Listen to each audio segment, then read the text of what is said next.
যশোর মনিরামপুরে বিদেশি জাতের লাল আঙুর চাষ করে সাড়া ফেলেছেন মাদ্রাসা শিক্ষক বেলাল হোসেন। দেশের ফলের বাজারে আমদানি নির্ভরতা কমানো আঙুর চাষের মূল উদ্দেশ্য বলে জানান তিনি। তার সফলতা দেখে অনেকেই আগ্রহী হয়ে উঠছেন এই আঙুর চাষে। এ বিষয়ে সব ধরনের সহযোগিতা দিচ্ছে স্থানীয় কৃষি বিভাগ।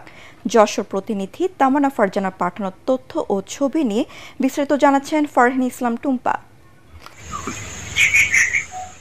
৫ বছর আগে ৫ বিঘা জমি লিজ নিয়ে চাকরির পাশাপাশি মাল্টা চাষ শুরু করেন মনিরামপুরের মাদ্রাসার শিক্ষক মাসনা খানপুর গ্রামের বেলাল হোসেন।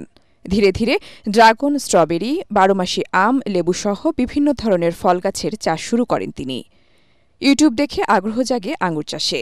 ১.৫ বছর আগে শুরু করেন আঙুর চাষ। বর্তমানে বাইকুনুর জাতের লাল আঙুর, গ্রিন লং জাতের সবুজ আঙুর চাষে ব্যাপক সফলতা পেয়েছেন তিনি। ৩০ শতক জমিতে আঙুর চাষ করেছেন, পাশাপাশি চারাও বিক্রি করছেন। বাগান দেখতে ও চারা কিনতে প্রতিদিনই ভিড় করছে মানুষ। আমি এখানে আঙুর গাছ দেখতে এসেছি, অনেক ভালো লাগছে। তো আমার একটু শখ আছে যে এখান থেকে কিছু ক্রয় করে আমার একটা ছোটখাটো বাগান করব। আমি এখান থেকে কিছু চারা নিয়ে যাব, জায়গা আছে সেখানে আমরা এই চারাগুলোকে লাগাবো। বাগানে কর্মসংস্থান হয়েছে অনেকের। আমি এখানে বিল্লাবের এখানে থাকি, এই আঙ্গুর ফরেস্ট চাষ করা দেখাশোনা করি।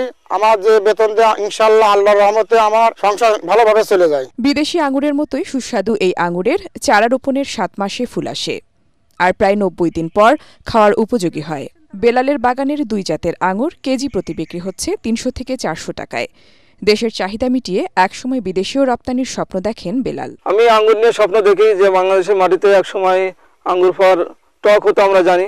তো মিষ্টি আঙ্গুর, এই রঙিন আঙ্গুরগুলো বাংলাদেশের মাটিতে খুব সুন্দর হচ্ছে। তো আমাদের দেশ থেকে যে কোটি কোটি টাকা বাইরের দেশে চলে যায়, এটা আমরা নিয়ন্ত্রণ করতে পারবো।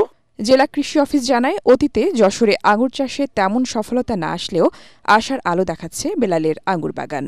এ বিষয়ে সব ধরনের সহযোগিতা দিচ্ছে কৃষি বিভাগ। এই আঙুর চাষ হচ্ছে আমাদের এই জেলায় প্রায় ২.৫ হেক্টর জমিতে, আমাদের ৮ উপজেলার ৬ উপজেলায় আমাদের এই আঙুর চাষ হয়েছে। আমরা পরামর্শ দিব যে এই জাতটি সম্প্রসারণের মাধ্যমে আমাদের যে দেশের যে বিদেশি ফলের চাহিদা, বিশেষ করে আঙুর ফলের যে চাহিদা, এই চাহিদা মেটানো সম্ভব হবে। যশোরে ৬ উপজেলার ২.৫ হেক্টর জমিতে এখন আঙুর চাষ হচ্ছে।